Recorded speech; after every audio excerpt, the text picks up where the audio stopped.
আসসালামু আলাইকুম বন্ধুরা, দেখেন আমার ভাগ্নি কত সুন্দর দুইটা শোপিস তৈরি করেছে। এই শোপিস তৈরি করতে ডিমের খোসা, পানি, ফুল এই তিনটি জিনিস ব্যবহার করেছে। এই তিনটি উপকরণ দিয়ে এত সুন্দর শোপিস তৈরি করা যায় আমি আগে কখনো জানতাম না। এগুলো দেখতে একদম অরিজিনাল বাস্তব শোপিসের মতো দেখতে মনে হয়, বারবার ধরতে ইচ্ছা করে। সবাই এগুলো নিয়ে টানা হেঁচড়া করে, ও বলে আমি নেব, ও বলে আমি নেব। যাই একটা ভাবিকে এটা নিয়ে ডজ দেখায় আসি। তোমরা কেউ কথা বলবা না, ভাবিকে কি করি। ভাবি আপনার জন্য নাস্তা নিয়ে আইছে, না দাঁড়ান, ওই যে করছে ওরা নাস্তা খান খান মাতারি। এই যে ওই যে ফুল পিকলি এইগুলো বাহিরে প্রচন্ড বৃষ্টি হচ্ছে, তার ভিতরে শালিকরা সবাই কি সুন্দর গাছে বসে আছে, দেখতে ইচ্ছে করে।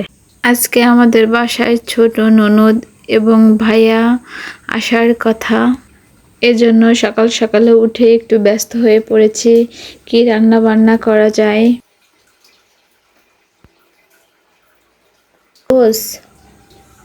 ইলিশ মাছ এবং মুরগির রোস্ট। ইলিশ মাছের যে দাম, এগুলো পদ্মা নদীর ইলিশ। ভাবছি এই মাছটাকে সুন্দর করে কাটবো। অলরেডি মাছটা আমার সুন্দর করে কাটা হয়ে গেছে। মাছগুলি এত সুন্দর করে কেটে রেখেছে, আমার ছেলে দেখে বলে আম্মু মাছগুলো অনেক সুন্দর দেখা যায়, একটু ভিডিও করো। তাই ভাবলাম একটু ভিডিও করি। ইলিশ মাছ সবাই পছন্দ করে, ইলিশ মাছ সবার প্রিয় একটি মাছ। আগে আমি গরুর গোশটা রান্না করব। এপাশে গরুর গোশটা চুলোয় বসিয়ে দিচ্ছি।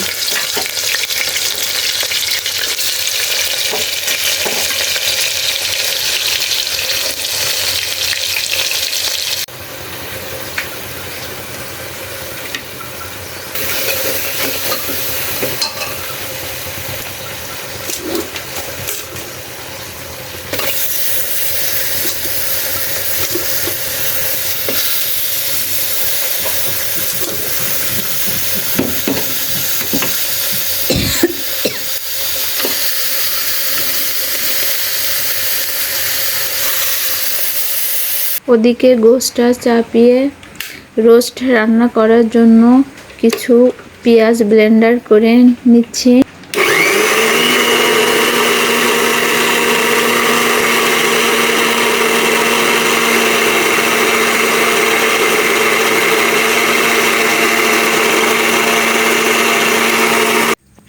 সবসময় বাসায় ইলিশ মাছগুলো রান্না করি, কিন্তু আজকে রান্না করব না, শুধু ফ্রাই করব পেঁয়াজ দিয়া।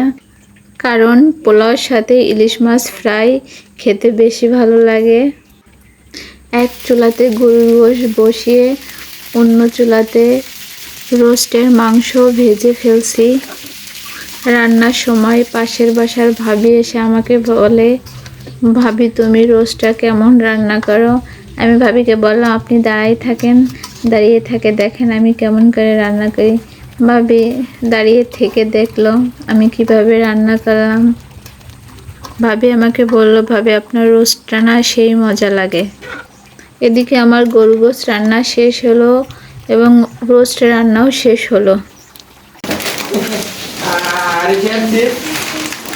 আরিশা চিপস নাই, আরিশাটা ওরা খায়।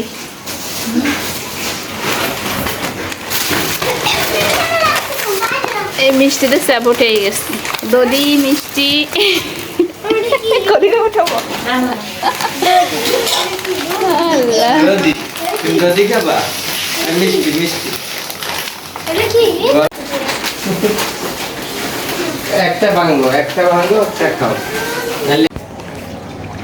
তোরা ফকির বাচ্চা কবে গায়ে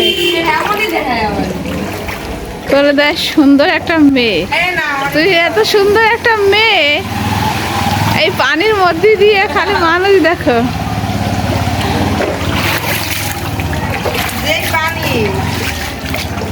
পায়ের অবস্থা দেখছো কি বিচ্ছিল বাইরে দেখছে আমি পরে পিঠি গো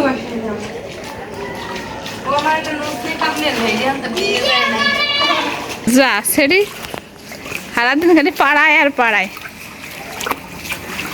তুই যে এত পানির মধ্যে হাঁটো তোর এই জোক লাগবে। ছোট ননদকে এগিয়ে দিতে এসে দেখি রাস্তায় আমাদের অনেক পানি। আটাই যাচ্ছে না, জুতো জুতো থাইকে যাচ্ছে, বলছি জুতো থাইকে যাচ্ছে। সেটা তোমাকে মাদ্রাসা দেখছো, মাদ্রাসা গেছে তলাই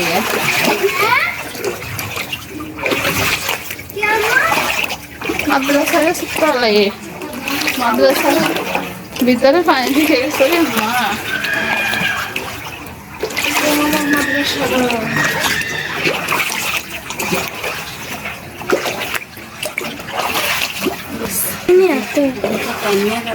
হ্যাঁ এই জুতো টানে হাঁটা লাগতেছে।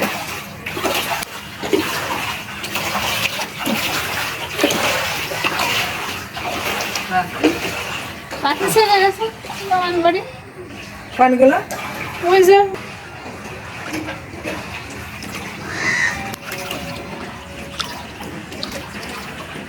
আর যাবো না ভাই, এগের মনে হয় প্রথম সিঁড়িতে পানি উঠে গেছে এই বাসায়। কত উঠতে ওখানে গেলে